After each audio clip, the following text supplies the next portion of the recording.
আজকে রোদ পুরীকে বিয়ে দিয়ে দিব একদম, লাল টুকটুকে বউ সাজিয়ে জামাই বাড়ি পাঠিয়ে দিব একদম।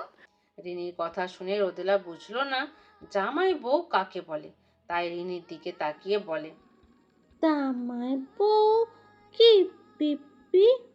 তোমার তুর্না যেমন তোমারই পাপার বউ, তুমি অমন কারোর বউ হলে সে তোমার জামাই হবে। রোদেলা তুর্নার দিকে তাকিয়ে বলে, টুনা পাপার বউ হয় না, টুনা আমার বউ। রোদেলা কথা শুনে রিনি হেসে দেয় ফিক করে, হাসতে হাসতে বলে, আরে রোদ, তুর্না তোমার বউ না, মা হয় মা। তুমি তো মেয়ে, তোমার কি করে বউ বলে হবে বলো? তুর্নার তোমার পাপার বউ আর তোমার মা। রিনির কথা রোদেলার ছোট্ট মাথায় তেমন ভাবে বুঝে উঠল না। রোদেলা তুর্নার দিকে তাকিয়ে হাত বাড়িয়ে তার কোলে যাওয়ার আবদার জানালো। তুর্না একবার তীক্ষ্ণ দৃষ্টিতে তাকিয়ে থাকা জবা শিকদারকে দেখে কোনো রকমে রোদেলাকে কোলে নিয়ে নেয়। রোদেলা তুর্নার কোলে গিয়ে তার বুকে মাথা দিয়ে আধো আধো স্বরে বলে, টুনা কি টুনি আমার মা? দাদু তো পিপির সঙ্গে থাকতে, টুনি কেন আমার কাঁধে ছিটে না? তুর্না কি বলবে ভেবে পেল না। অল্পখানিক বুঝ হওয়ার পরও রোদেলা তার পাপা আর গোটা শিকদার পরিবার ছাড়া আর কাউকেই পাশে পায়নি। মা নামক মানুষেরও যে অস্তিত্ব রয়েছে সেটাও তার জানা নেই। মা বলতেও সে তার পাপাকেই বোঝে। বাড়ির সবাই রোদেলাকে আরো মাথায় করে রাখে। একজন মাও যে এতটা নিষ্ঠুর হতে পারে সেটা প্রিয়তিকে দেখলে বোঝা যায়। শত হোক তার পেটেরই সন্তানকে যে সময় সবচেয়ে বেশি মায়ের প্রয়োজন ছিল,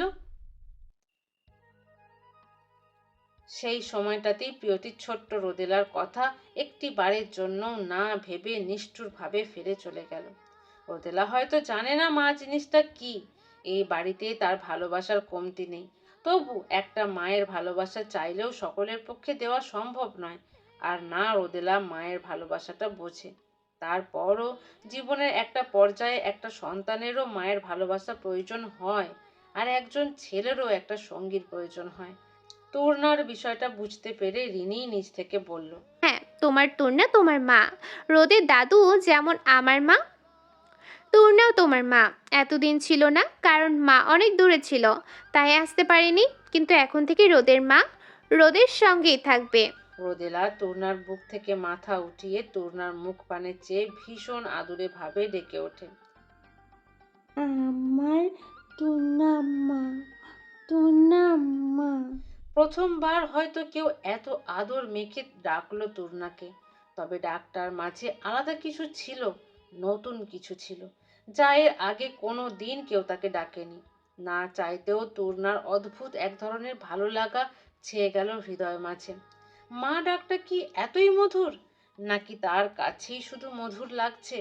এই জীবন্ত পুতুল তাকে মা ডাকছে, তার মানে এই পুতুলটা তার খুব আপন কেউ।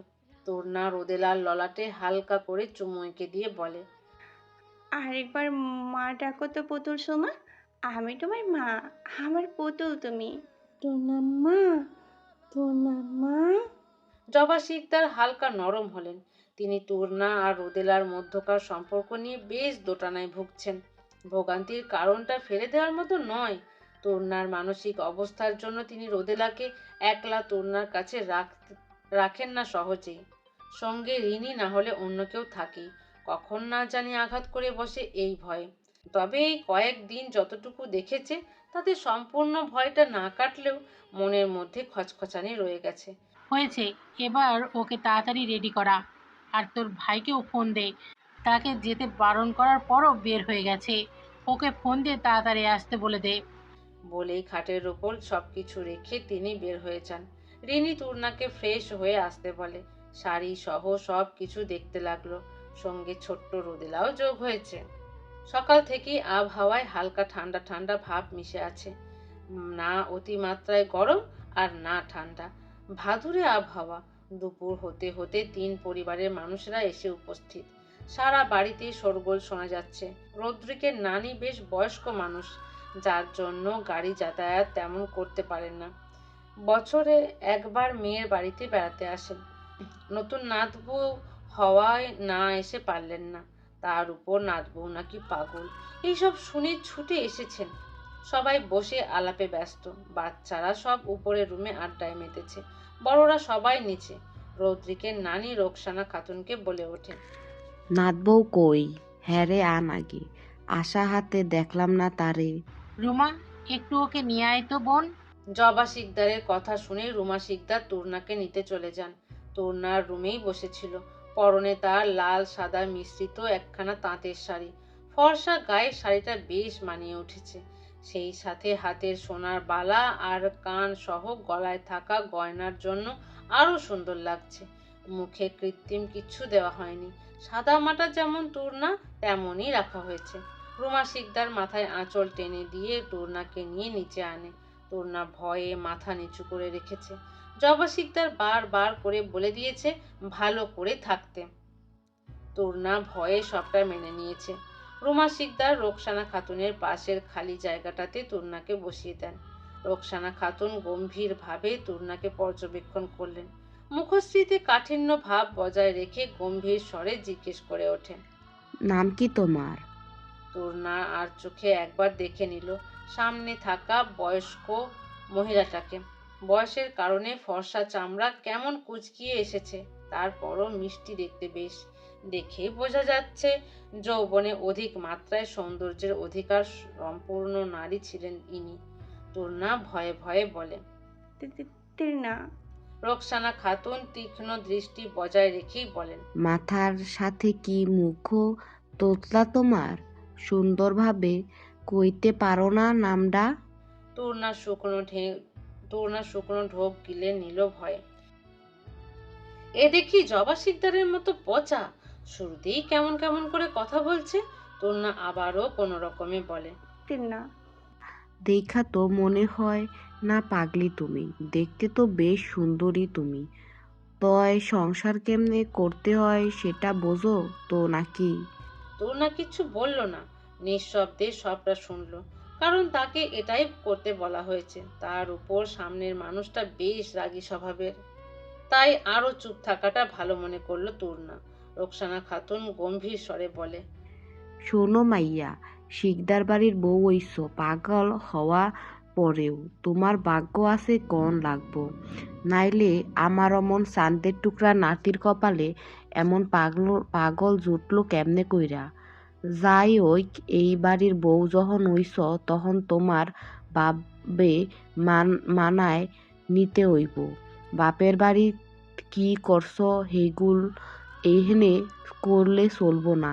তোমার সংসার এইডা, তাই তোমারই সামলাইতে হইব। তুর্না নীরবে শুনলো সবটা। সে পাগল, বারবার তাকে সেটা মনে করাতে হয়। সে তো বলেনি সে পাগল নয়, তাহলে সবাই কেন এটা বারবার বলে? তার প্রচন্ড কান্না পায় পাগল শব্দটা শুনলে। সে কি ইচ্ছে করে পাগল হয়েছে? নেত্রজোড়া কেমন ছলছল করে উঠল, হালকা জ্বালাপোড়া করছে। রোকসানা খাতুন পাশে থাকা ব্যাগ থেকে এক জোড়া মোটা স্বর্ণের বালা বের করলো। তুর্নার হাতটা নিজের কাছে টেনে সেগুলো পরিয়ে দিতে দিতে বলেন, এইগুলো আজ থাইকা তোমার, সামলাইয়া রাইখো। আমার সবচেয়ে প্রিয় নাতি সে, তারে সব আর তার মেয়েরে সবসময় আগলাইয়া রাখবা। আর সবসময় এমন শাড়ি পইরা থাকবা। নতুন বিয়া হইছে তাই শাড়ি পরবা বেশি কইরা, তাইলে স্বামীরে আসলে বাঁধতে পারবা। বুঝছ কি বলছি আমি? তুর্না তাড়াহুড়ো করে মাথা নাড়িয়ে হ্যাঁ বলল। শাড়ি পরার পর সবাই তাকে বলেছে তাকে নাকি অনেক সুন্দর লাগছিল। ছোট্ট রোদেলাও কতক্ষণ তার দিকে চেয়েছিল আর বলেছে তাকে নাকি সুন্দর লাগছে। দিনের আলো ফুরিয়ে রাত্রি নেমেছে ধরণী জুড়ে। পক্ষীরাজরা নিজেদের নিড়ে ফিরে গিয়েছে। রাত 8:45। রৌদ্রিক বাড়িতে প্রবেশ মাত্রই নিজের মামা সহ অন্যদেরও দেখতে পেল। অনেকদিন পর সকলের সঙ্গে দেখা হওয়ায় উপরে আর গেল না। সবার সঙ্গে বসে গল্প করে নিল বেশ কিছু সময়। রোকসানা খাতুন বয়স্ক মানুষ, তার উপর এত দূর জার্নি করে এসেছেন, তাই সে রুমে রেস্ট নিচ্ছেন। রৌদ্রিক রোকসানা খাতুনের সঙ্গে দেখা করার জন্য উপরে তার রুমে চলে গেল। রুমে ঢুকতেই রোকসানা খাতুনকে হেলান দিয়ে শুয়ে থাকতে দেখতে পায়। রৌদ্রিক আস্তে করে রোকসানা খাতুনের পাশে গিয়ে বসলো। কেমন আছো নানু? রৌদ্রিকের কণ্ঠস্বর পেয়ে রোকসানা খাতুন চোখ মেলে তাকান। রৌদ্রিককে দেখে তার ওষ্ঠপুটে হাসির রেখা ফুটে ওঠে। তিনি ঠিক হয়ে বসে বলেন, এতক্ষণে আসার সময় হলো বুঝি তোর? এই বউকে আর ভালো লাগে না নাকি? রৌদ্রিক হালকা হেসে বলে, হুম, এই বউকে কি ভালো না লেগে যায়? যাই হোক, শরীর কেমন এখন তোমার? এই তো আছি আল্লাহর রহমতে। তুই কেমন আছিস? এই তো বেশ ভালো আছি। রাতে খাবার খেয়েছো? খাইছি। তোর জন্য অপেক্ষা করলাম কিন্তু তুই তো এলি না। কাজ ছিল নানু, জানোই তো। রোকসানা খাতুন নাতির দিকে তাকিয়ে হতাশ কণ্ঠে বলে, ওই পাগল মেয়েকে কেন মাইনা নিলি তুই? মেয়েটা তোকে কি কইরা সামলাইবো? আর রোদের নানু ভাই ওরা বা কি হইব? রৌদ্রিক হালকা হেসে বলে, আমি যদি মেনে না নিতাম তাহলে মেয়েটা হয়তো মরে যেত। ও ওর নিজের বাড়িতে নিরাপদ নয়। যেভাবেই হোক, বিয়েটা যেহেতু হয়ে গেছে, তখন আমারও কিছু দায়িত্ব আছে, তাই না? দায়িত্ব নিয়ে গোটা সংসার চলে না রে। সংসারে ভালোবাসা না থাকলে সেটা কোনো দিন সংসার না। আর ওকে বাঁচানোর জন্য নিজের জীবনটা এমন করে ফেললি। কিছু জিনিস আমার হাতে থাকে না নানু। কিছু জিনিস নিয়তি নিচে বই আছে। মেয়েটা আমার নিয়তি নানু। তাই হয়তো আজকে আমার স্ত্রী রূপে এই বাড়িতে। এসব কথা বাদ দাও তো। আমার মেয়ের জন্য আমি আছি। তোমরা আছো এদিকে যথেষ্ট নয়? না, যথেষ্ট নয়। আজ রোদ ছোট, কালকে ও বড় হবে আর বুঝতে শিখবে মা কি জিনিস। তোকে প্রশ্ন করবে ওর মা কই, তখন জবাবে কি দিবি? মায়ের ভালোবাসা মায়ের যত্ন মতোই হয়। তুই ওর বাবা মা দুটোই, তারপরেও মায়ের ভালোবাসাটা একজন বাবা কোনো দিন পূরণ করতে পারে না। রৌদ্রিক এই বিষয়ে আর কথা বলল না। আরো কিছু সময় রোকসানা খাতুনের সঙ্গে কথা বলে নিজের রুমে পা বাড়ালো। রুমে প্রবেশ মাত্রই তুর্নাকে বসে থাকতে দেখতে পেল। গায়ে এখনো শাড়ি জড়ানো, তবে শাড়ির অবস্থা বেহাল, এলোমেলো হয়ে আছে এলোমেলো হয়ে আছে। রোদেলা ঘুমিয়ে আছে, তার পাশেই চুপ করে সে বসে আছে। এই মেয়ে শাড়ি পরেছে কেন? মেয়েটা শাড়ি পরলে সেটার অবস্থা একদমই বিচ্ছিরি হয়ে যায়। ঘুমের সময় আরো বাজে অবস্থা হয়।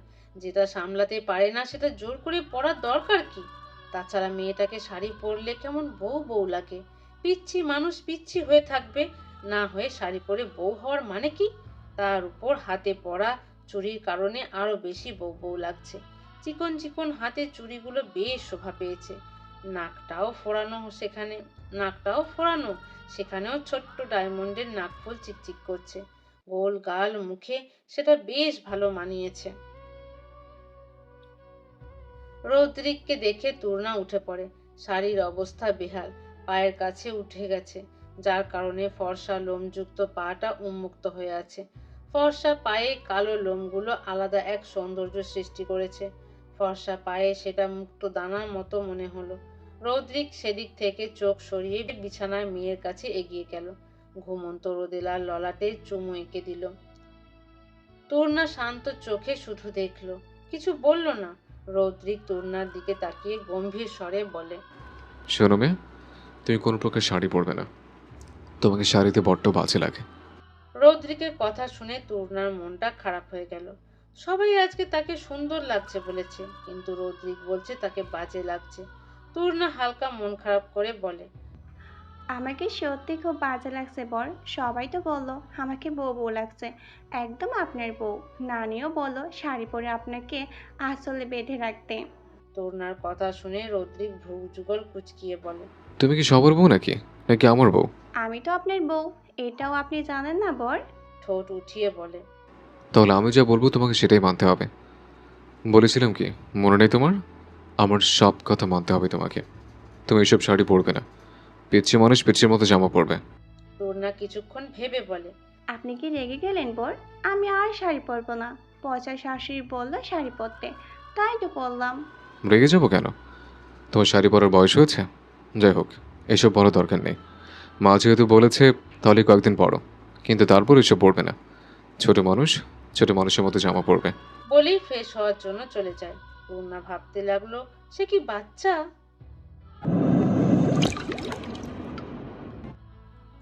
সকাল থেকেই সারা বাড়িতে তোড়জোড় শুরু হয়ে গেছে। রিনি, রোহান, শ্রাবণ বাড়ির সকলেই মিলে বাগানে চড়ুই ভাতির আয়োজনে মেতে গেছে। সব কাজিনরা একসঙ্গে হলে তারা একদিন হলেও চড়ুই ভাতির আয়োজন করবেই করবে। এই দিন বাচ্চারা মিলেই সব রান্নাবান্না করে, বড়রা সব তাদের মতো গল্পগুজবে মেতে থাকে। আজকের দিনটা বেছে নিয়েছে তাদের চড়ুই ভাতির জন্য। আজকের দিনটা বেশ মেঘলা মেঘলা, না আছে অতিরিক্ত রোদ আর না আছে বৃষ্টি আসার কোনো চিহ্ন। ছেলেরা সব বাজারের জন্য বের হয়েছে। কাল রাতেই সব লিস্ট করা হয়েছে। মেয়েরা সব বাগানে একদিকে গোল হয়ে বসে আছে। রৌদ্রিকের দুইটা মামা, জবা শিকদার সবার ছোট, একটা মাত্রই বোন, বড় মামার দুই মেয়ে, আর ছোট মামা একটা ছেলে একটা মেয়ে। মিথিলা, নাজমিন বড় মামার মেয়ে, এবার অনার্স 3য় বর্ষে। দেখতেও বেশ মিষ্টি প্রকৃতির মেয়ে, তবে অন্য সময়ের তুলনায় মিথিলা আজকে বেশ চুপচাপ শান্ত হয়ে আছে। আশা হতেই কারোর সঙ্গে তেমনভাবে না কথা বলছে আর না সবার সঙ্গে আড্ডায় মেতেছে। সবাই ডাকলেও একটাই বাহানা দিয়েছে, তার মাথা ব্যথা করছে এতখানি জার্নি করে, তাই কেউ বিরক্ত করেনি আর। মিথিলা শান্ত দৃষ্টিতে রিনির পাশে হলুদ রঙের শাড়ি পরিহিত হাসতে থাকা তূর্ণাকে দেখছে। নিঃসন্দেহে তূর্ণাকে রৌদ্রিকের পাশে ভীষণ রকম বাজে লাগবে এই মেয়েটাকে, তাই না? মিথিলা কয়েকবার কল্পনায় তূর্ণা আর রৌদ্রিককে পাশাপাশি দাঁড় করিয়ে দেখতে চাইলে প্রতিবারই তাদের মানিয়েছে, কিন্তু এটা মিথিলার মন মানতে নারাজ। রৌদ্রিকের পাশে মেয়েটাকে মানাচ্ছে না, এটা বোঝাচ্ছে বারবার। সকলেই এত সহজে তূর্ণার সঙ্গে মিশে যাওয়াটাও সে মেনে নিতে পারছে না। আজকে সকলের এই বন্ধুত্বপূর্ণ আচরণ একদমই বিরক্তির কারণ লাগছে। সবাই এত দরদি হয়ে উঠেছে কেন? তার কষ্টটা কি কারোর চোখে পড়ছে না? সে কারো বিরহে পুড়ে ছাই হয়ে যাচ্ছে, সেই দহনের আগুন কি কেউ দেখছে না? তার ভেতরটা মরুভূমির মতো শুকিয়ে খাঁ খাঁ হয়ে গেছে। রৌদ্রিক তো তাকেও মেনে নিতে পারত। সে কি খুব খারাপ ছিল এই পাগল তূর্ণার থেকে? রোদেলাকে কি সে ভালোবাসতে পারতো না একজন মায়ের মতো? তাহলে কেন রৌদ্রিক তাকে তূর্ণার জায়গাটা দিল না? আজকে তো সে থাকতে পারতো এই জায়গাটায়, থাকতে পারতো। হাসি পেল বড্ড। তার চাওয়া শুধুই এই পারতো অবধি আটকে আছে। মিথিলা আর বসে থাকতে পারলো না। তূর্ণাকে দেখে তার ভেতরকার ব্যথাগুলো আরো নাড়িয়ে তুলছে তাকে। মিথিলা উঠতে নিলে রোহানের মামাতো বোন নিশিতা মিথিলার দিকে তাকিয়ে বলে, আরে কোথায় যাচ্ছ মিথিলা? শরীর কি বেশি খারাপ তোমার? সকলেই মিথিলার দিকে তাকিয়ে আছে। মিথিলা শান্ত চোখে তূর্ণার দিকে তাকিয়ে সকলের উদ্দেশ্যে অনুভূতি শূন্যভাবে বলে ওঠে, তোমরা বরং তোমাদের নতুন ভাবিকে নিয়েই মেতে থাকো, আমাকে একলা ছাড়ো। যখন ভালো লাগবে তখন নিজে থেকেই আসবো। বলেই নিজের হাতটা ছাড়িয়ে কারো উত্তরে আশায় না থেকে সেখান থেকে সোজা বাড়ির ভিতরে পা বাড়ায়।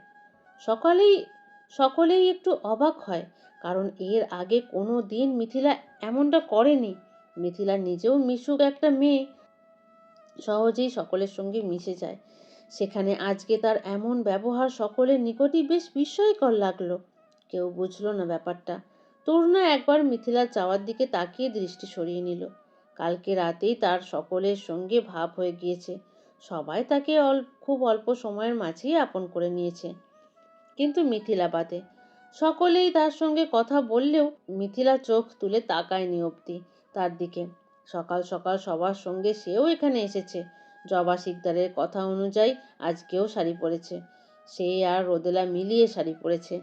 রোদেলার জামাটা হলুদ হলেও গোল ফ্রক, ফর্সা শরীর, তার উপর আদুরে চেহারার গঠনের কারণে রোদেলাকে ভীষণ রকমের মিষ্টি লাগছে। সেও সবার মতো সবার গল্প শুনছে, একটু পর পর এটা ওটা বলছে। বড়দের আলাপ না বুঝতে পারলেও সবাই যখন হেসে উঠছে সে নিজেও হাসছে অবুঝ মনে। হুট করে মিথিলার ছোট বোন মাইশা তূর্ণার দিকে তাকিয়ে জিজ্ঞেস করে বসে, তূর্ণা ভাবি, তুমি কিসে পড়ো? তূর্ণা বোকা বোকা চোখে মাইশার দিকে তাকালো। সে বুঝলো না কি পড়ার কথা বলছে। রিনি সেটা বুঝতে পেরে এই প্রসঙ্গ পাল্টাতেও চাইল, কিন্তু মাইশা তারপরও ছাড়লো না বিষয়টা। মাইশা আবারও বলে, তুমি কোনোদিন স্কুলে যাওনি? তূর্ণা কি বলবে এবারও বুঝলো না। তার জীবনের গণ্ডি পেরিয়েছে 4 দেয়ালের মাঝে। সেখানে স্কুল নামক জায়গায় তার পা আজ অবধি পড়েনি। রূপা তার কোনো জিনিসপত্রই তাকে ধরতে দেয় না। তূর্ণা অবুঝ মনেই বলে ওঠে, স্কুলে তো রূপা আপু আর সোহেলে তো যায়, আমি তো স্কুলে যাইনি। আচ্ছা, স্কুলে কি করে?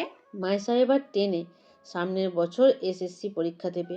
মাইশা অবাক হয়ে বলে ওঠে, তুমি সত্যি স্কুলে যাওনি? তোমাদের স্পেশাল স্কুলেও না? রিনি মাইশাকে থামিয়ে দিল।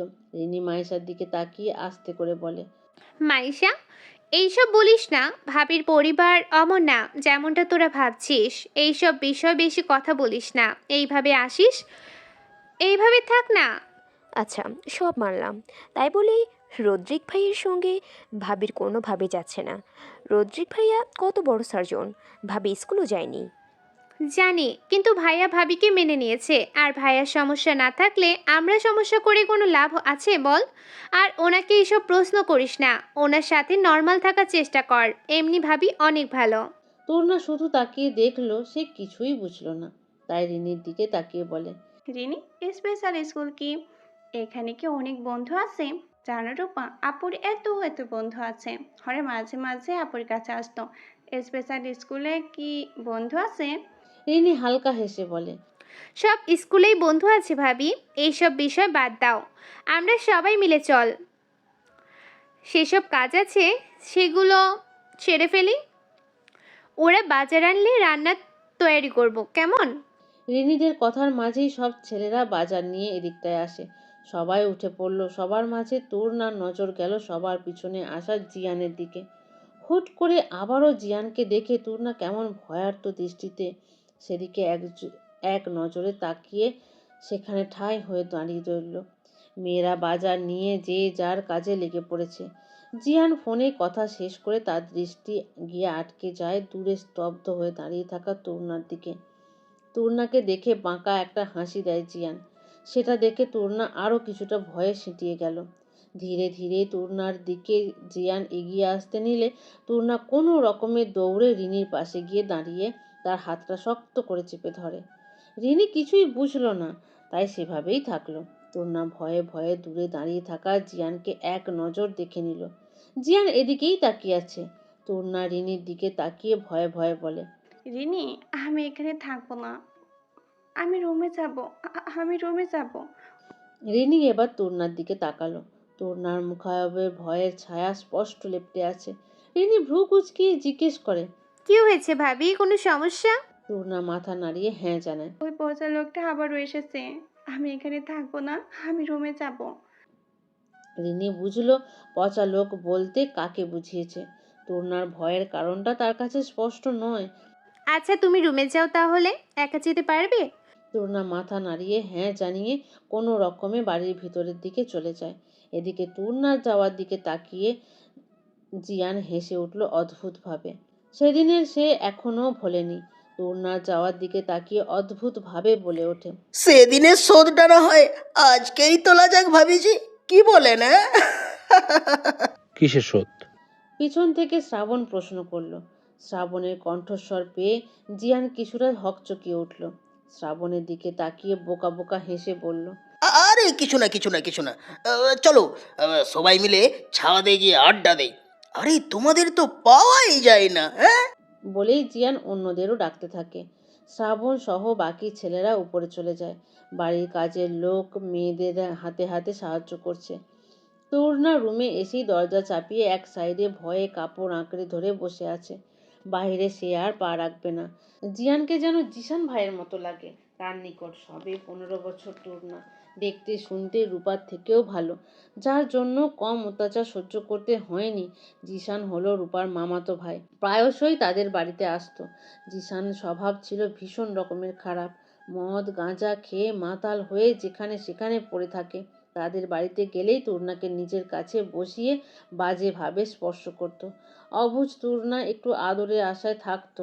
সারা বাড়িতে দাদি বলতে আর কেউ একটুও আদর করে না তাকে। তাই আদরের বড় কাঙালি সে। জিসান চকলেটের লোভ দেখিয়ে নিজের কাছে ডেকে বাজেভাবে স্পর্শ করত।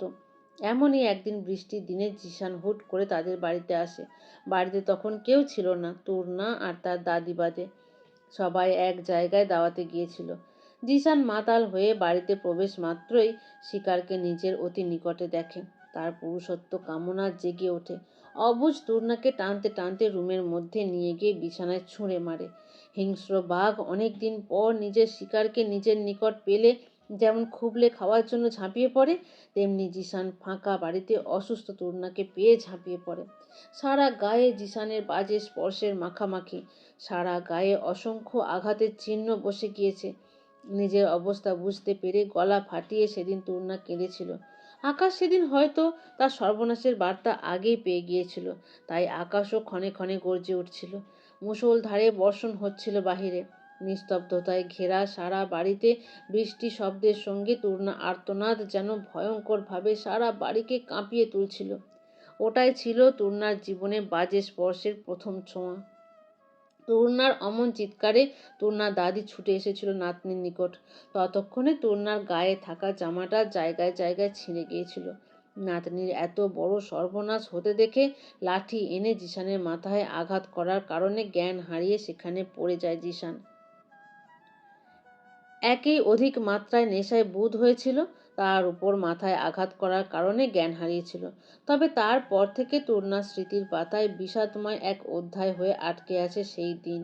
আজও সেই ট্রমা হতে তুর্নার মধ্যে বেহাল হয়ে রয়েছে।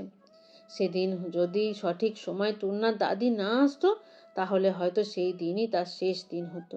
বিপদমুক্ত হলেও সেটার ভয়ানক স্মৃতি আজও হানা দিলে তুর্না উত্তেজিত হয়ে উন্মাদের মতো আচরণ শুরু করে দেয়। প্যানিক অ্যাটাক শুরু হয়ে যায়। জিসানের মতো কেউ তাকে স্পর্শ করলে সে এখন বুঝে যায় কোনটা খারাপ স্পর্শ আর কোনটা ভালো। দুপুর পেরিয়ে গোধূলি লগ্নে সেজে উঠেছে ভুবন। পক্ষীরাজের ঝাঁক উড়ে নিজেদের নীড়ের পথে উড়ে চলেছে। জবা শিকদারের কারণে সকলের সঙ্গে নিচে এলেও রুমা শিকদারের পিছনে পিছনে সারাক্ষণ ছিল তুর্না। জিয়ানের নিকট কোনোভাবেই সে যায়নি। রুমা শিকদার বলেও তুর্নাকে নিজের কাছ থেকে সরাতে পারেনি। সবাই এখন রুমের মধ্যে। রুমা শিকদার সকলের জন্য এখন চা বানাবেন। এই সময়টাতে সবাই চা খেতে পছন্দ করে। রুমা শিকদার তুর্নার দিকে তাকিয়ে বলে, কি হয়েছে, এইভাবে ঘুরছো কেন? রুমে যাও, আমি একটু পর আসছি। চা বানিয়ে রুমে যাব। যাও, উপরে গিয়ে শাড়িটা খুলে জামা পরো। তুর্না ভয়ে ভয়ে চারিপাশটা দেখে নিল জিয়ান আছে কিনা। জিয়ানকে দেখতে না পেয়ে ভদ্র বাচ্চার মতো রুমা শিকদারের কথা মেনে রুমে ছুটে চলে যায়।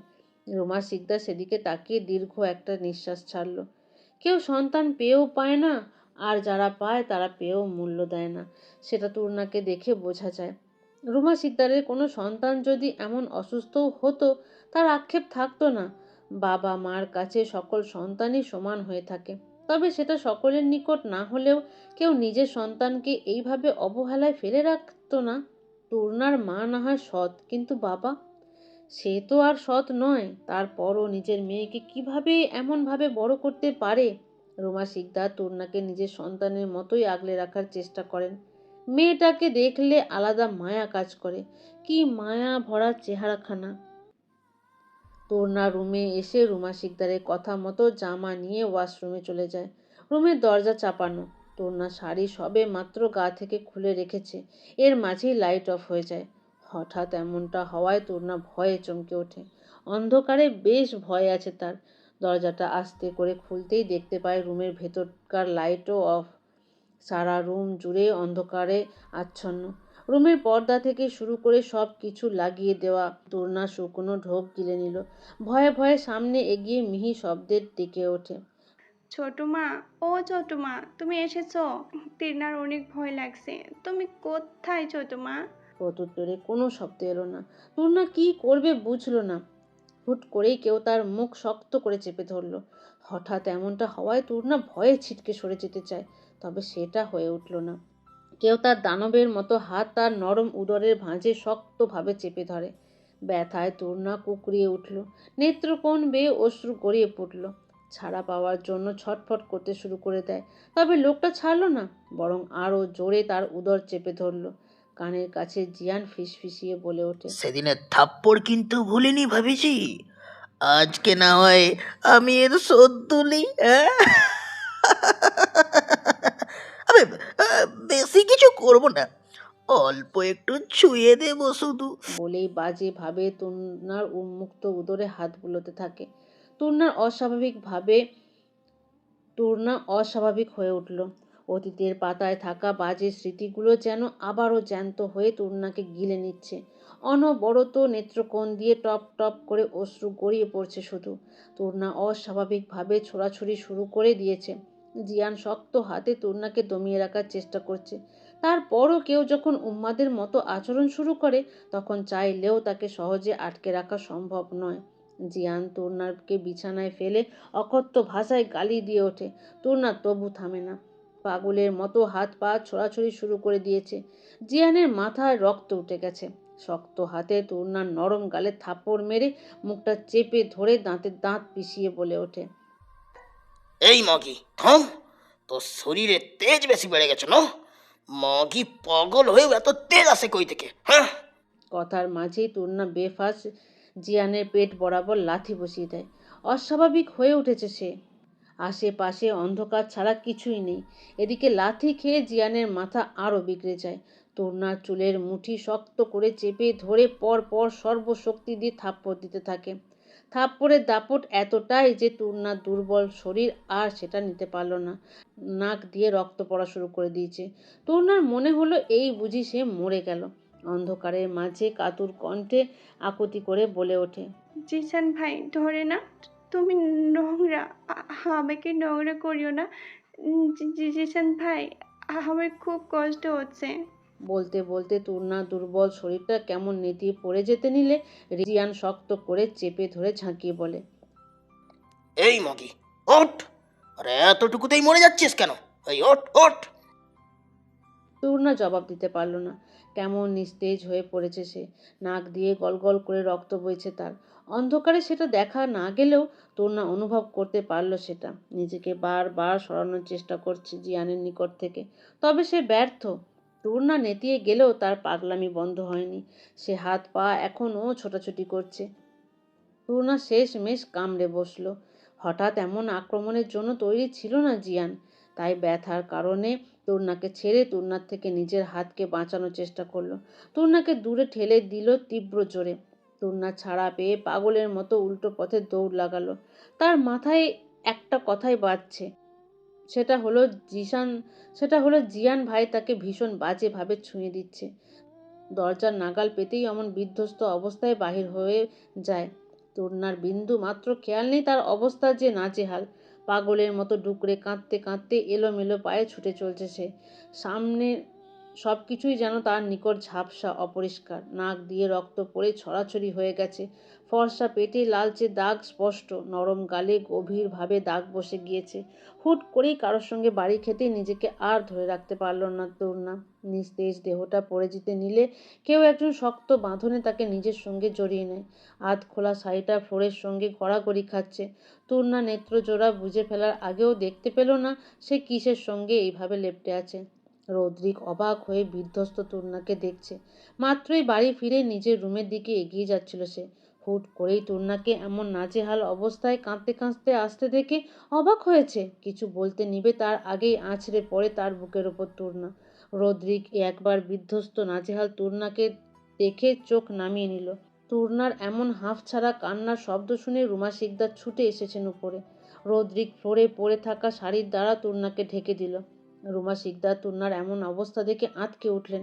কিছু সময় আগেও ফুলের মতো মেয়েটা এমন বিধ্বস্ত হয়ে গেল কি করে? রুমা শিকদার চিন্তিত স্বরে বলে, ওর এমন অবস্থা কি করে হলো রদ্রিক? রৌদ্রিক সময় ব্যয় না করে তূর্ণাকে 5 কোলে তুলে নিল। রুমের দিকে পা বাড়ালো। ঢুকতেই বারান্দা দিয়ে কাউকে বের হয়ে যেতে দেখল। রৌদ্রিকের চোয়াল শক্ত হয়ে এসেছে। ভয়ঙ্করভাবে বারান্দার দিকে কিছু সময় তাকিয়ে রইল। রুমা শিকদার রুমের লাইট অন করতেই রুমের অবস্থা আর তূর্ণার অবস্থা দেখে বুঝে গেলেন কি হয়েছে।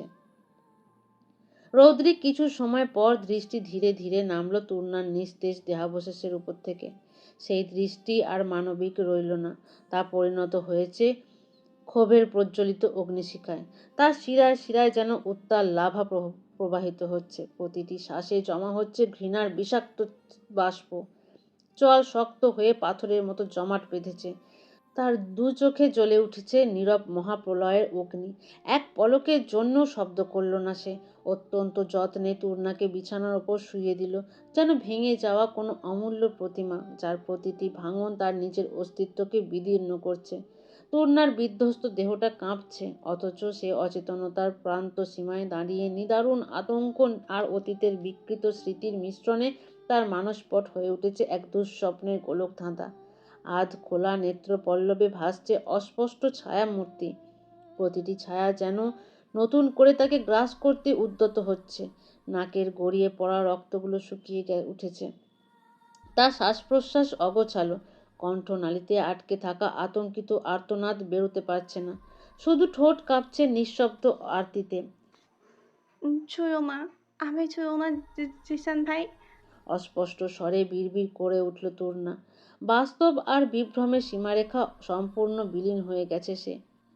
এই একটুকু বাক্যই যথেষ্ট ছিল। রৌদ্রিকের ভিতরে এতক্ষণে ধরে জমে থাকা সংযমের শেষ প্রাচীরটুকুই ভেঙে চুরমার হয়ে গেল। সে ধীরে ঘুরে দাঁড়ালো, রুমা শিকদারের দিকে তাকিয়ে হিমশীতল ভয়ঙ্কর কণ্ঠস্বরে বলল, চাচি, ওকে কিছু সময়ের জন্য দেখে রাখো, আমি একটু পরে আসছি। কথাটুকু শেষ করে ধীর পায়ে বারান্দার দিকে পা বাড়ালো। প্রতিটি পদক্ষেপ প্রতিধ্বনিত হচ্ছিল আসন্ন সর্বনাশের সংকেতে। বারান্দার দিকে এগিয়ে গিয়ে থেমে গেল সে। রাতের অন্ধকারে তেমন কিছু না দেখা গেলেও কিছু একটা চোখে পড়তেই মুঠোবদ্ধ হাতের শিরাগুলো ফুলে উঠেছে। নখের আঁচড়ে তালু ক্ষতবিক্ষত হচ্ছে, তবুও সে ব্যথা অনুভব করছে না। রোমা শিকদার তূর্ণার নিস্তেজ হয়ে থাকা ক্ষতবিক্ষত দেহাবশেষের দিকে তাকিয়ে কেঁদে উঠলেন। কিছু সময় আগেও মেয়েটাকে সুস্থ অবস্থায় দেখলেন, আর এই একটু সময়ের মধ্যে এত কিছু বয়ে গেল মেয়েটার উপর দিয়ে। মেয়েটা বারবার তাকে বলছিল সঙ্গে আসতে, কয়েকবার তাকে জিয়ানের উদ্দেশ্য করে পচা লোক করছে, অথচ সেই পাত্তা দেয়নি। রুমা শিকদার উঠে তূর্ণার একটা জামা বের করে নিলেন, রৌদ্রিকের দিকে তাকিয়ে ভেজা গলায় বলে, তুই একটু বাহিরে যা, ওর জামাটা পাল্টে দেই। রৌদ্রিক শক্ত মুখে রুম থেকে বের হয়ে সোজা নিচে চলে যায়। সবাই তখন ড্রয়িং রুমেই উপস্থিত। রাগে অসম্ভব রকমে তার মুখশ্রী লালচে হয়ে আছে, ক্ষোভে তার কপালের নীল রগ ফুলে উঠেছে। রাশেদুল শিকদার রৌদ্রিকের দিকে তাকিয়ে জিজ্ঞেস করে, কি হয়েছে রদ্রিক, এমন রেগে আছো কেন? রৌদ্রিক কোনো জবাব দিল না, হনহনিয়ে সোজা বাহিরে বাগানের দিকে চলে গেল। কেউই বুঝলো না রৌদ্রিকের হঠাৎ রেগে যাওয়ার কারণটা কি। রৌদ্রিক বাগানের পিছন দিকটাতে এসে তীক্ষ্ণ দৃষ্টিতে কাউকে খুঁজল। কিছু সময় পর গেট দিয়ে ঘামতে থাকা জিয়ানকে প্রবেশ করতে দেখতে পেল। রৌদ্রিক নিঃশব্দে সেদিকে বড় বড় পা ফেলে জিয়ানের কাছে এগিয়ে গেল। এদিকে জিয়ান এমনই হাঁসফাঁস করছে, বারবার কিছু একটা খোঁজার চেষ্টা করছে। হুট করেই রৌদ্রিককে নিজের অতি নিকট আসতে দেখে ঘাবড়ে গেল জিয়ান। নিজের মধ্যে থাকা ভয়টা লুকানোর চেষ্টা করলো, কোনো রকম হাসার চেষ্টা করে বলে, আরে আরে আরে রৌদ্রিক ভাই, তুমি কখন এলে? জিয়ানের কথা শুনে রৌদ্রিক দাঁত পিষে খিচিয়ে বলে ওঠে, কিছু খুঁজছিস নিশ্চয়ই? বলেই হাতে থাকা ভাঙা ঘড়িটা জিয়ানের সামনে তুলে ধরে। জিয়ান রৌদ্রিকের হাতে ঘড়িটা দেখতে পেয়ে শুকনো ঢোক গিলে নিল। কোনো রকমে রৌদ্রিকের দিকে তাকিয়ে আমতা আমতা করে বলে ওঠে, এটা কোথায় পেয়েছো ভাইয়া? এটা তো হারিয়ে গিয়েছিল। হারিয়ে গেছিল? ইন্টারেস্টিং। তা তোর ঘড়ি আমার বারান্দায় হারায় কি করে? হাতে কামড় কে দিয়েছে? রৌদ্রিকের কণ্ঠস্বর যতটুকু না শান্ত, তার থেকেও বেশি ভয়ানক শোনাচ্ছে। জিয়ান নিজের হাতা টেনে হাতটা ঢোকার চেষ্টা করলো, তবে কিছুই হলো না। রৌদ্রিকের তীক্ষ্ণ বিচক্ষণ দৃষ্টিগোচর সবটা বন্দী হয়ে গেছে। জিয়ান হাত দিয়ে নিজের কপালে জমা ঘামটুকু মুছে কোনো রকমে বলে, আরে না না, এটা কামড় না, এমনিতেই ওই রাস্তায় আসার সময় না, হ্যাঁ হ্যাঁ ব্যথা পেয়েছি। হ্যাঁ। কথাটুকু শেষ করা মাত্রই রৌদ্রিক শক্ত হাতে থাবা দিয়ে জিয়ানের আঘাতপ্রাপ্ত জায়গাটা চেপে ধরল। হিংস্র বাঘের ন্যায় গর্জে হাউ উঠল, dear you touch her, you bastard! রাস্তায় ব্যথা পেয়েছিস তাই না? চল তোকে এবার আসল ব্যথার সঙ্গে পরিচয় করিয়ে দিই। বলেই নিজের পকেটে থাকা ছোট্ট একটা সার্জিক্যাল ব্লেড বের করলো। এইগুলো ছোট হলেও এগুলো প্রচণ্ড রকমের ধারালো। রৌদ্রিক তূর্ণার কামড়ে দেওয়া জায়গাটায় তীব্রভাবে একের পর এক পোঁচ দিতে শুরু করলো। মুহূর্তেই সেখানটা কেটে গল গল করে রক্ত ঝরতে শুরু করে। জিয়ান ব্যথায় আর্তনাদ করে ওঠে। বাড়ির দারোয়ানেরা এদিকে তাকিয়েই আছে। রৌদ্রিকের এমন হঠাৎ হিংস্রতার কারণ তারাও বুঝলো না। জিয়ান ধাক্কা দিয়ে নিজের হাত রৌদ্রিকের নিকট থেকে ছাড়িয়ে নেয়। রৌদ্রিক যেন আরো ক্ষিপ্ত বাঘ হয়ে উঠল, গর্জে উঠে বলে, কুত্তার বাচ্চা, আমার বাড়িতে দাঁড়িয়ে আমার রুমে গিয়ে তুই আমার ওয়াইফের গায়ে হাত দিস? কোন সাহসে? জানিস না আমার জিনিস অন্যের দেওয়া হাত, আমার জিনিস অন্যের হাত দেওয়া নিষেধ। সেখানে তুই আমার ওয়াইফকে কিভাবে ধরলি? বললেই এলো পাথারি মারতে থাকে।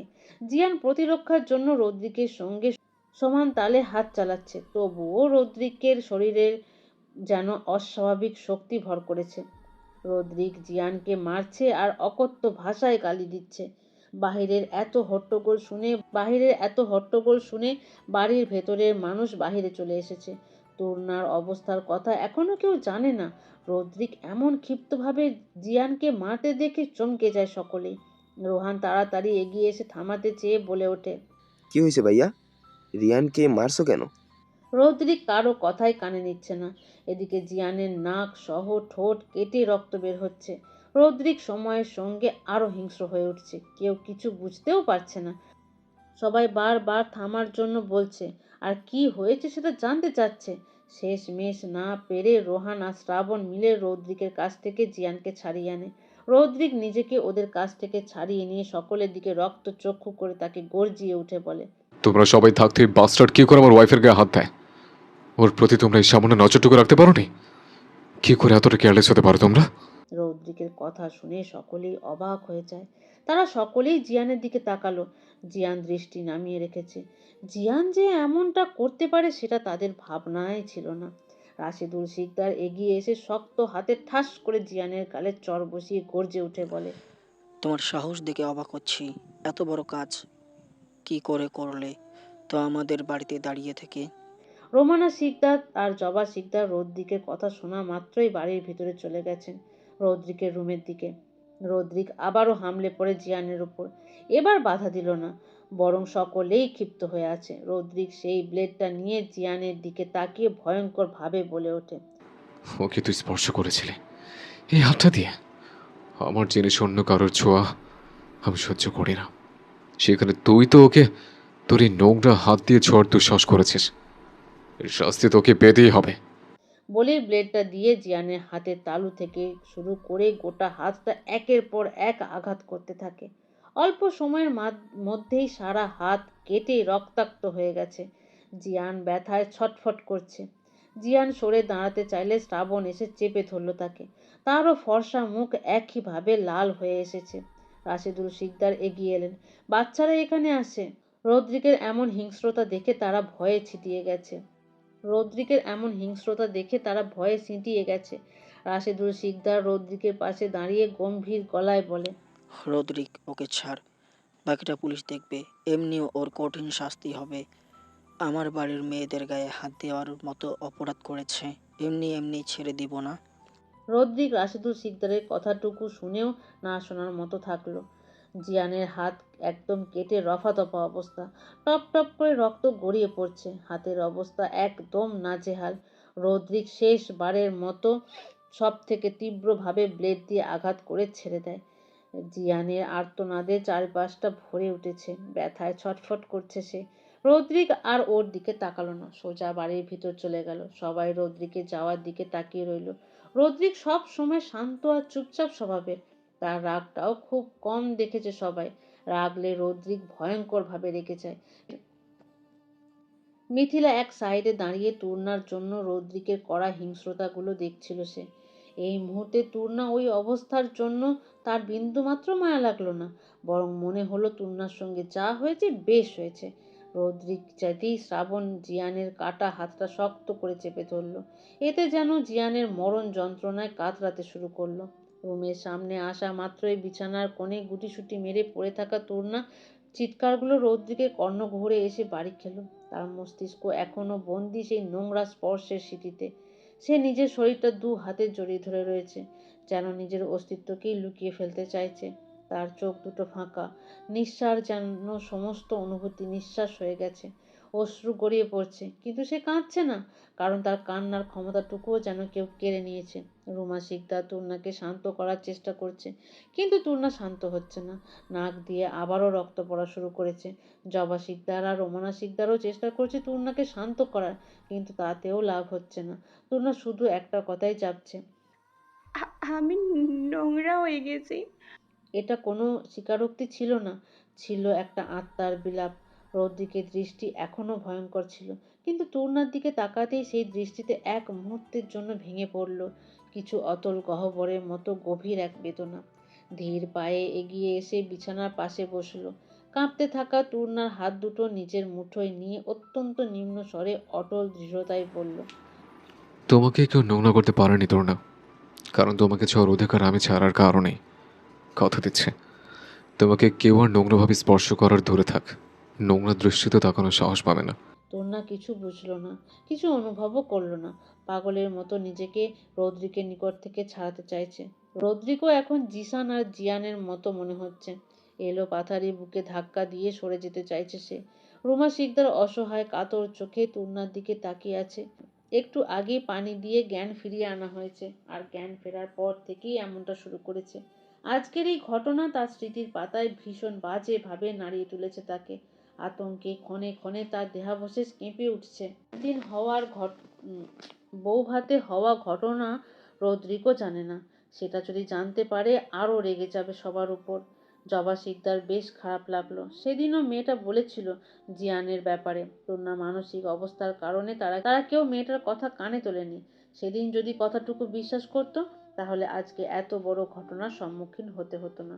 রদ্রিক সবার দিকে তাকিয়ে শান্ত কণ্ঠে বলে, রোদেলাকে রুমে দিয়ে যাও, আর সবাই যে যার রুমে চলে যাও। কেউ আর কথা বাড়ালো না। এই মুহূর্তে রদ্রিকের সঙ্গে কথা বলার মানে আরও রাগিয়ে দেওয়া। রোমা শিকদার অসহায় চোখে তূর্ণাকে এক নজর দেখে রুম থেকে বের হয়ে যায়। এদিকে তূর্ণা রদ্রিকের নিকট থেকে নিজেকে ছাড়াতে ব্যস্ত। রদ্রিক শান্ত চোখে তূর্ণার দিকে তাকিয়ে বলে, আমার দিকে তাকাও, এটা আমি, তোমার বর। খুব বেশি কষ্ট দিয়েছে এই বাস্টারটা। আজ থেকে আর কেউ তোমাকে স্পর্শ করার সাহস করবে না। আমি আছি তো। সরি তুমি সঠিক সময় প্রোটেক্ট করতে না পারার জন্য। তোমার প্রতি আমার আরও কেয়ারফুল থাকা দরকার ছিল। তূর্ণা শুনছে না কিছুই। তূর্ণা শুনছে না কিছুই, উন্মাদের মতো আচরণ করছে, বারবার নিজেকে নোংরা বলছে। রদ্রিক হুট করেই তূর্ণার মাথাটা নিজের বক্ষস্থলে টেনে নিয়ে চেপে ধরল। শান্তভাবে তূর্ণার মাথায় হাত বুলিয়ে দিতে থাকে।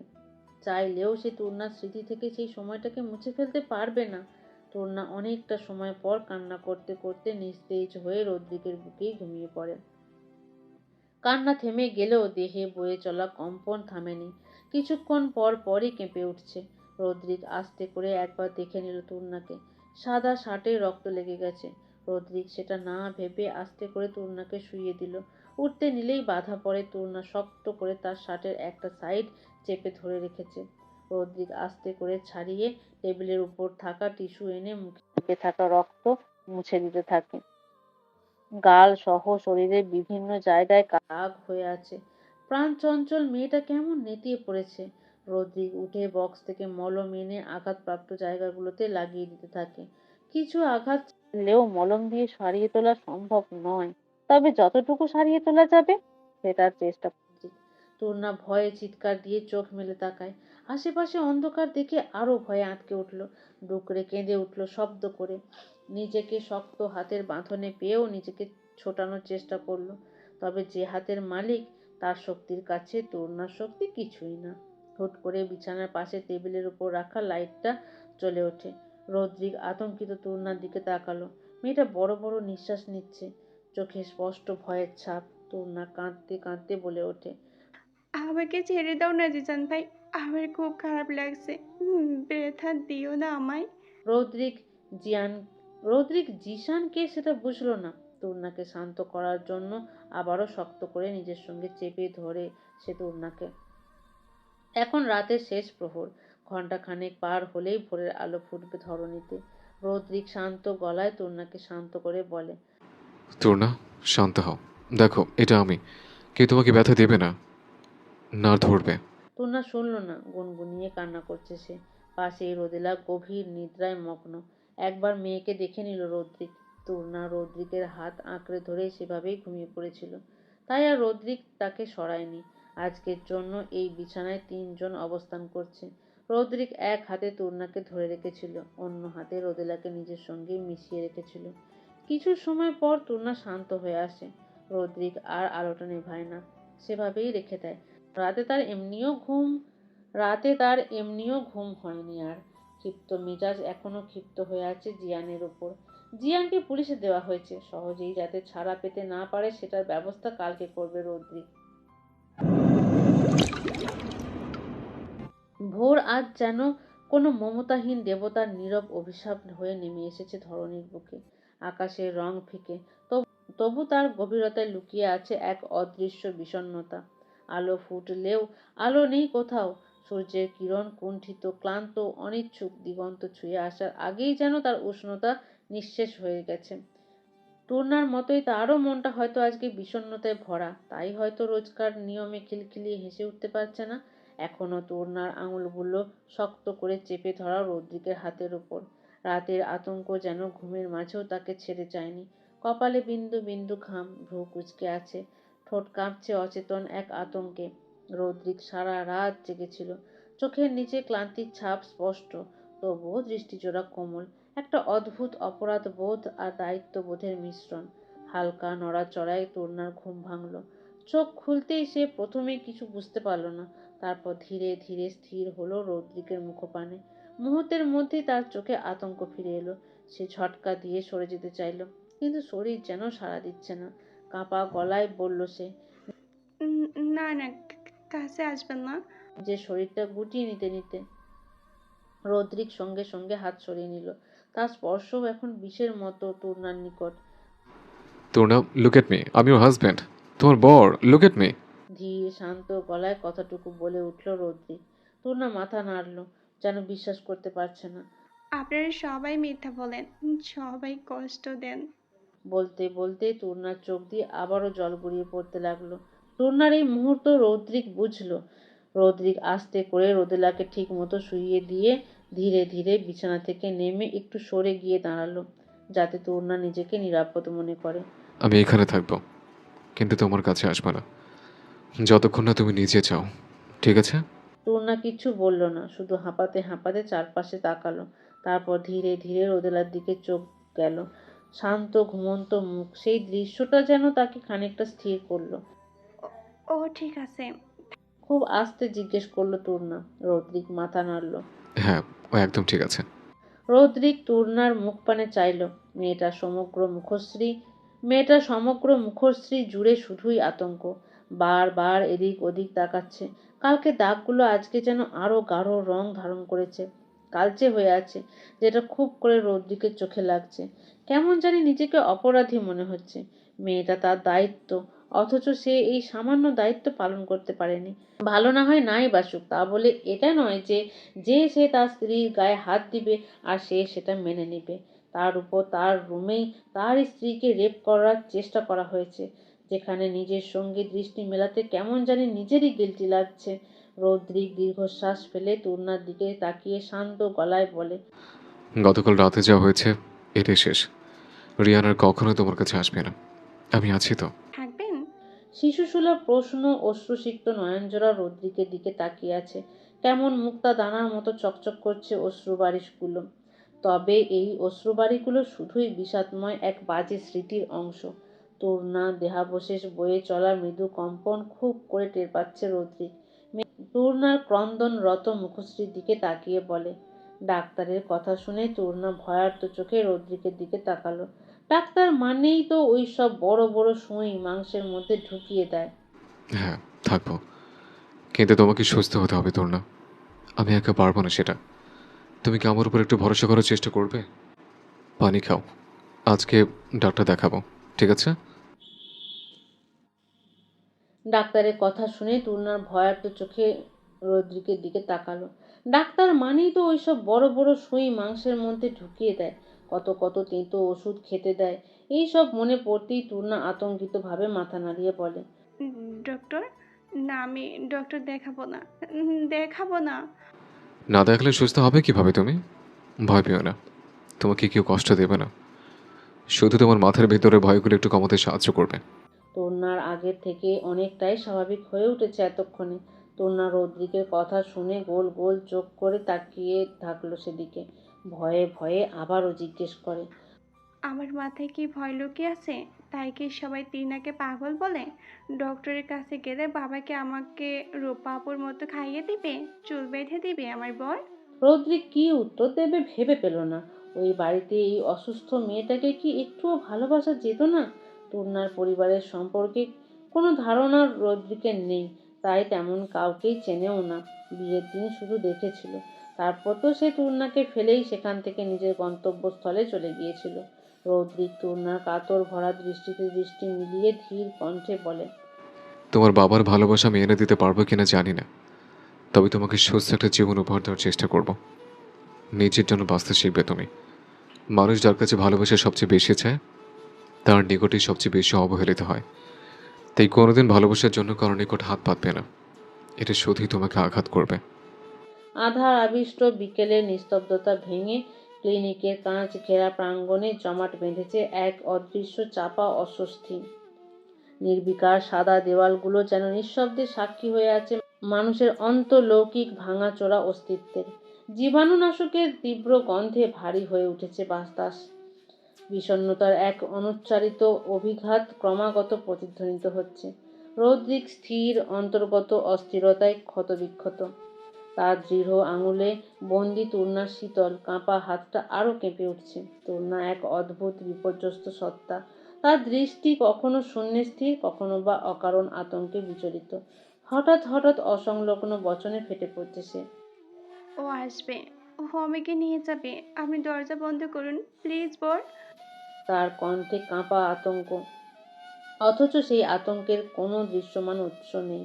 তবুও এমনভাবে আঁকড়ে ধরেছে রৌদ্রিককে, যেন তার অস্তিত্বটুকুই রৌদ্রিকের শ্বাস প্রশ্বাসে নির্ভরশীল। এখন উত্তরায় অবস্থান করছে তারা। বিকেলের দিকে তাদের অ্যাপয়েন্টমেন্ট আছে। তূর্ণাকে নিয়ে এখানে এসেছে। আসার পর থেকে মেয়েটা আতঙ্কে তার বাহু সেই যে শক্ত করে চেপে ধরেছে, ছাড়ার নাম নেই। রৌদ্রিকও কিছু বলেনি। অধ্যাপক ডক্টর আবদুল্লাহ মাহমুদের সঙ্গে অ্যাপয়েন্টমেন্ট আছে। বেশ অনেকটা সময় হয় ওনার চেম্বারে এসে বসে আছে, আসার নাম নেই ওনার।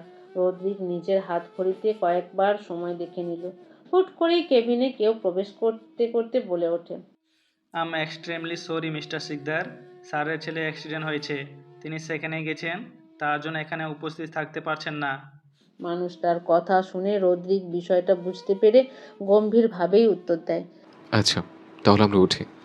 আমি তাহলে অন্য জায়গায় অ্যাপয়েন্টমেন্ট নিয়ে নেব। রৌদ্রিকের কথা শুনে লোকটা তাড়াহুড়ো করে বলে, স্যার কিছু মনে না করলে, স্যার বলেছেন আপনার অ্যাপয়েন্টমেন্টটা তার জায়গায় ডক্টর কাউসারকে নিতে বলেছেন। আপনাদের সমস্যা না হলে উনি খুব ভালো একজন সাইকিয়াট্রিস্ট। রৌদ্রিক কিছুক্ষণ ভাবল। কালকে সকাল সকাল বেরিয়ে যেতে হবে। কালকে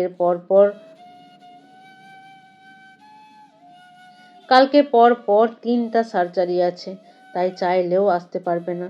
তাই আর দ্বিমত করল না। লোকটার সঙ্গে তূর্ণাকে নিয়ে ডক্টর কায়সারের কেবিনের উদ্দেশ্যে হাঁটা দিল। কায়সার পদবিটা তার খুব পরিচিত মনে হচ্ছে, সঙ্গে পেশাটাও। সে যা ভাবছে সেটা নাও হতে পারে। কেবিনে ঢোকা মাত্রই অতি পরিচিত একখানা মুখশ্রী সামনে এলো। প্রিয়তি। পরিপাটি সাদা কোটে আবৃত, চোখে এক তীক্ষ্ণ নিরীক্ষানী দৃষ্টি। অষ্টপুটে হাসি ঝুলিয়ে পেশেন্টকে ওয়েলকাম জানানোর জন্য প্রস্তুতি নিচ্ছিল সে। কিন্তু সে থমকে দাঁড়িয়ে রৌদ্রিকের দিকে তাকালো। এক মুহূর্তের জন্য বিস্ময়, পরক্ষণেই তার রূপ নিল শীতল হয়ে এলো। বহুদিন পর সামনাসামনি দেখা হলো তাদের। প্রিয়তি বেশ অবাক হয়েছে। না চাইতেও তার অষ্টপুট থেকে শব্দ বেরিয়ে এলো, রোদ, তুমি এখানে? তার কণ্ঠে বিস্ময়ে ভরা। প্রিয়তির এবার নজর এলো রৌদ্রিকের হাতে। প্রিয়তির